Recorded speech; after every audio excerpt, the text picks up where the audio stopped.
All right, so this is the ML-36. I've used it 2 times already. So I've got a lot more use with it. And this, I did have another video before this one, which I'm taking down now. But that was sort of just, I first got it. So first glance, I was gonna redo the video anyway. I just wanted to put out something on the channel for now. But yeah. So like other videos go over, first downside, I'm just gonna go over the downsides first because there's very few of them. Downside, when you mount this, especially on shorter rails like MK18, M4A1 with the regular KAC style M4 RAS system, you're gonna lose not only the bottom rail, but you're gonna lose the left rail and pretty much most of the top rail, because when it sits on these rails, the rail sits about that far away from the sight assembly, which houses the CO2, so you can't take this off. But yeah, so if you have anything like a PEC box or something wider than the rail itself, I think even rail covers, like the regular KC style rail covers, they are just a little bit too wide. So if you have something that's really slim that will go on top of the rail, then maybe you can keep that. You do maybe have a inch, maybe 2 inches of rail space in front of the sight that you can use for maybe if you have like a 45-degree mount for a scout light or something, you could probably still use that. But you do lose a lot of rail space on these shorter rifles. So that's the big downside. It's one of the reasons I converted my GHK M4A1 to a Block 2 FSP, was so I could have the more rail space in front of the front sight post / gas block, so I could still mount my PEC 15C on the top rail like I always do, and I could still put my Surefire M952, which is a big flashlight, on the right side. Because on the right side, you still kind of lose a little bit of rail space depending on what you mount, because the thumb screws here and the fact that the barrel swings out. So if your rails come out past this point, you got to be careful what you mount, because if it sticks down too low, your tube will hit it. So that's all basically personally up to what rifle you run and how you want to set it up. But that's the downside I saw, and that a lot of other people see, is that it takes up a lot of rail space. The other con, it could have just been mine, or plus I'll go into detail of what I did that might have caused the issue, was this degassing valve in here. So you have a button here, you press that, and that depressurizes whatever gas you have left in the system, in case if you're done for the day or you have fired more than about 6 shots, you're gonna have a drop off in velocity, which also means a drop off in distance.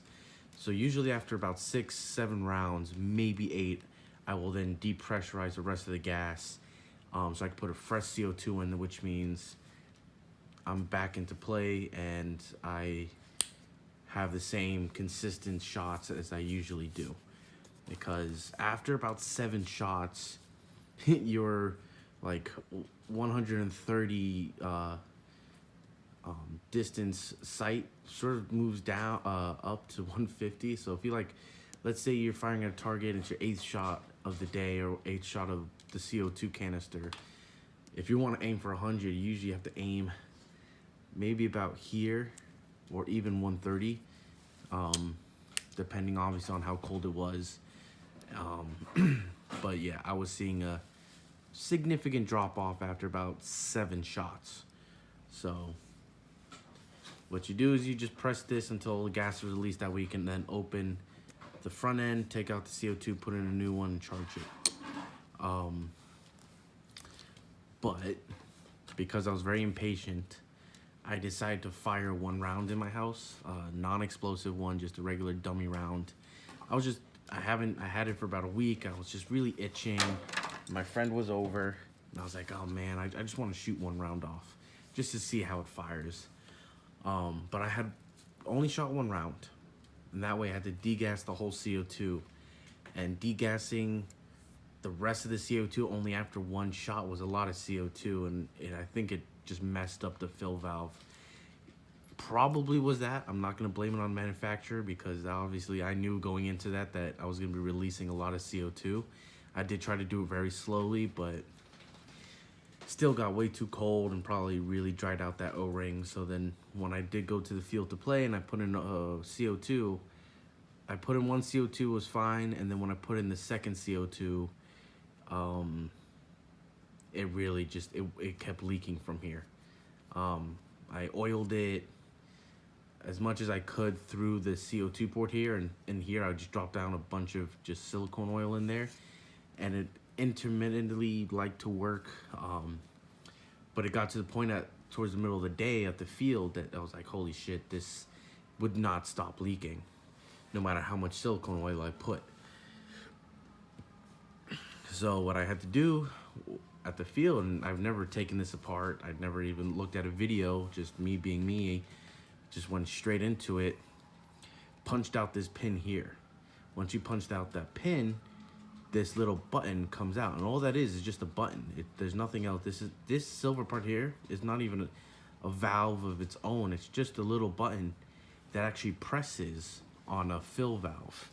Let me see if I can get one of my ammo cans out here.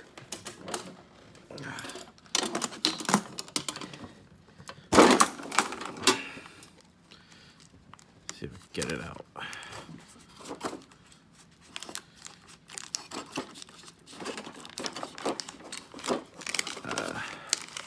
There we go. So as you see, this rebuild kit came with the ML-36, which is nice. It comes with a rebuild kit. The only thing that's not in this rebuild kit are these little fill valves you see here. These are spare fill valves I had laying around from when I HPA tapped a bunch of WEM-14 mags.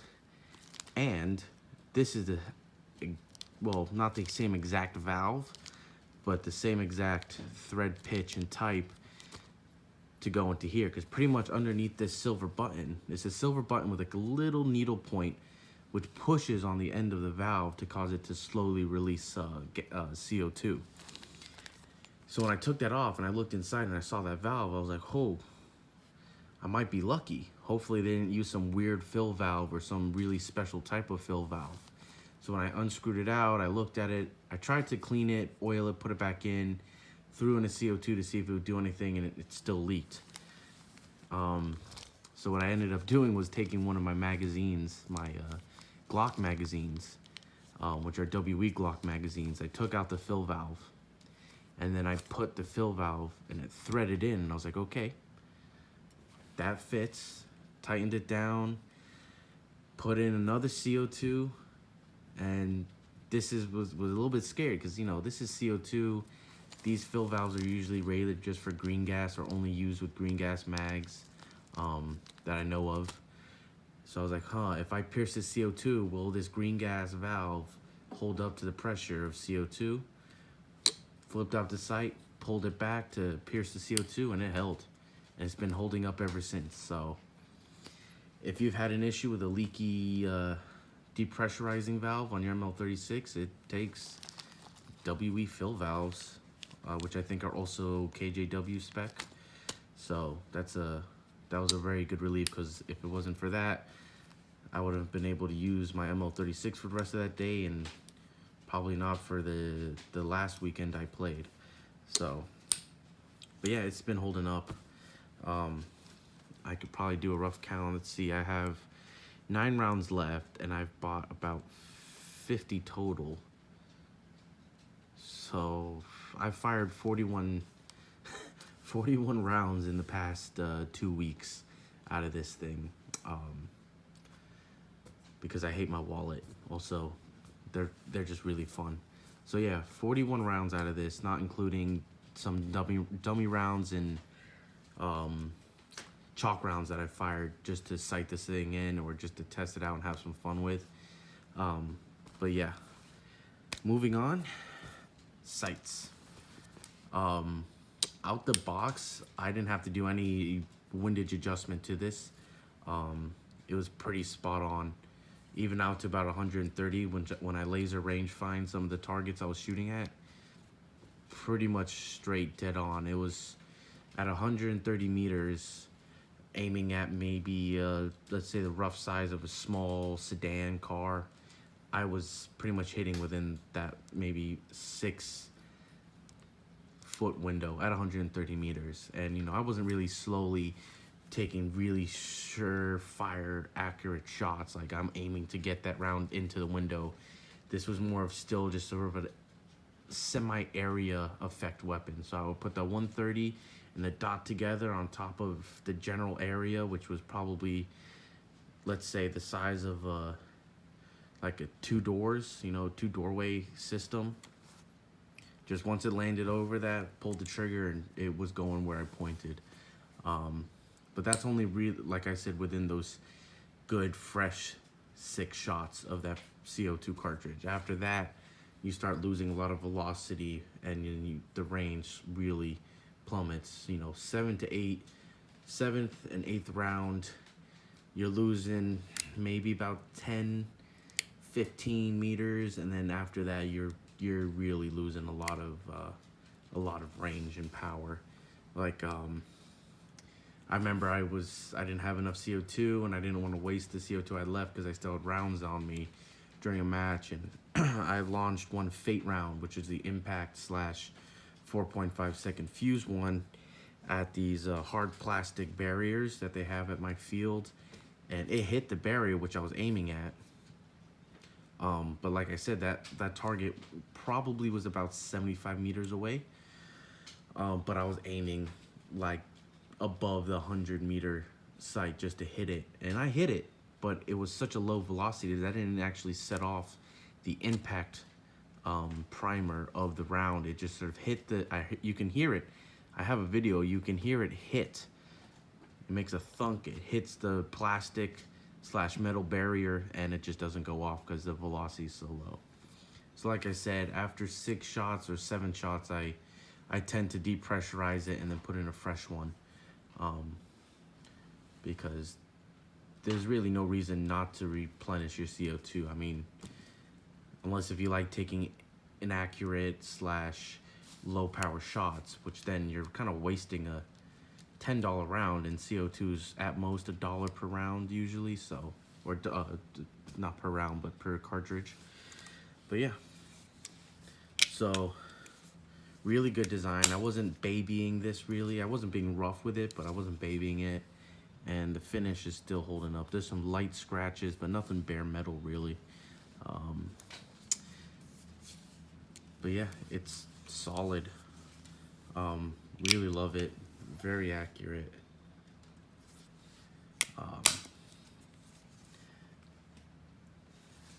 Just quick note, since I'm going to be deleting the old videos, just go over a few things about the launcher.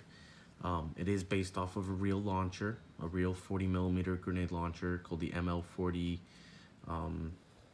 MK1 or whatever. I believe it's Austrian, because this says made in Austria or manufactured in Austria. The reason why it says 36 and not ML-40 like the real ones, because this actually shoots a 36mm projectile. As you see here, 36 by 40. But overall, it's a great system. It uses a design of a real one, which I don't want to say for sure because I don't know much about the real ML-40, but I'd like to think it copies the design of both an M203 and an M320, which both have their downsides, but with this, they take both of the good sides and put it together. So with an M320, you have a pistol grip, whereas an M203, you don't have a pistol grip. So without the pistol grip, you don't have a bunch of material here, which means you can mount this further back on your rails. So you bring that weight further back. You also free up rail space in the front if you want to think of it like that as well. But the downside about the M203, it's a push to the front opening chamber, which means for sometimes longer rounds, which in this case doesn't matter because this only fires the Taginn rounds. But real steel or in airsoft for M203s, the longer shower shell type of grenades, or sometimes I think those master mics, you know, since they're a longer round, they're sort of harder to get into that breach because it just goes forward. So sometimes you really got to wiggle it to get it in. But like the M320, it goes to the side. So it doesn't matter how long. Your round could stick out the front of this tube. It doesn't matter because it pulls out to the side. It also makes loading a little bit easier versus the M203. Instead of having to manually pull it, because this one's spring, this is spring. The M203 is not spring. If you didn't know, you would have to push it forward, especially if you had your rifle in the sort of upward position, like chicken winging the buttstock to free up your free hand. When you have the M203 lifted up, since it's not spring powered, that thing sometimes like to close itself or get a little closer to closing, and you have to fiddle with it to get the round in and then close it. With the M320, it's spring powered, plus it goes to the side. It doesn't have that issue. So I like it. It incorporates both of the great things about the M320 and the M203 into one package. And not only that, it's Taginn. Overpriced, yes. I'm not gonna say it's totally worth your money. It's very big hunk of change, but for what you can do with it versus normal Taginn shells that you put into a launcher like an M203 or another airsoft launcher, it saves a lot of hassle. You don't have to have these big shells to maintain. Those shells have a plastic tube that holds the round. Those can break. They're known to break sometimes, especially if you mishandle them. Then you also have to maintain each and every shell. And that does get expensive too. And plus, with each shell, you might not have gassed it the exact same way, so each shell might have a different, you know, variable of how far and how powerful it shoots. Whereas this, within those 6 CO2 shots that you have, when you have a fresh CO2 cartridge in there, it's going to be consistent with each shot. Well, consistent enough where you won't even notice if the rounds fall a little short. You might have a couple feet of difference per shot, but a couple feet at 130 to 100 meters away, I mean, it's an area for effect weapon. You're not pinpointing this unless if you're trying to get into a window of a building, and even then with a regular M203 it's still a little hit or miss because it's not meant to be a pinpoint accurate weapon. It's an area for effect weapon. So I have to say, is it worth the money? Personally, yes. It has a lot of advantages I wanted from the get-go. Is it practically worth its money? Maybe not so much if you're really looking at hard numbers and really looking at the math of shots and distance and consistency and all that. Then they are good numbers, but at the end of the day, is it worth $730 to have all that? That's really up to you. I say yes. I love this system. The sights are actually calibrated for the rounds. You're not sort of feeling your gut every single shot with like most M203s, where even if you do have a M203 leaf sight, you know, they're usually not calibrated for airsoft. They're just for looks. But yeah, I would say it's worth the money. You know, with those shells being about $75 each, and you get 3 of them, and then you have to maintain them, and then you have the launcher that you're buying yourself, and if you go good money for a launcher, those launchers can be money. You're still looking at almost maybe a $500, $600 setup if you get enough shells. And trust me, when you're using shells over the ML-36, you're gonna want a good amount of shells on hand, because loading those shells in the middle of a firefight, or when you need those rounds within that second, because that group of enemies is running in the open to their next building, like sometimes you don't have that time to load a shell and then put a round in and then load it into your launcher. With this, open it, throw a round in, close it, boom, fire. And then on with the next round. So even sometimes when you have one round in flight, if you're quick enough, you could get a second round in flight accurately with this system, especially because those shells just fit right in there. I know those Taginn shells, they're a bit long and cumbersome to load. I used to have one. Still fun if that's what you can afford and that's what the route you're going. I mean, that's you. I'm not gonna say that whatever bad thing about you, because I'm not, because at the end of the day, it's airsoft. We're all to have a fun time. The shells are still, like the Taginn shells are still really good. Just a little more finicky at some times, but you know, you work with what you got. But yeah, if you have any questions, please go into the description and let me know. Or not description, into the comment section, let me know. If there's anything you want to see on my channel more, I'm definitely gonna start doing some more, just not regular like Q&A sessions, but more like, I guess you could call a rant. What grinds my gear, or just informative sort of TV show, I guess you can call it, where I'll be talking about generalized systems, or where I'll be talking about certain aspects of airsoft, either going on a rant on what I don't like, or just going into, like, I guess you could call the science of it. But yeah, if you're really interested in that, let me know. I'm probably gonna start doing that anyway. But I hope you guys have a good time. Wear your eye pro, and like me, since I just broke a tooth, try and wear lower face pro. I hate it too, but I'm looking like an idiot with a broken tooth.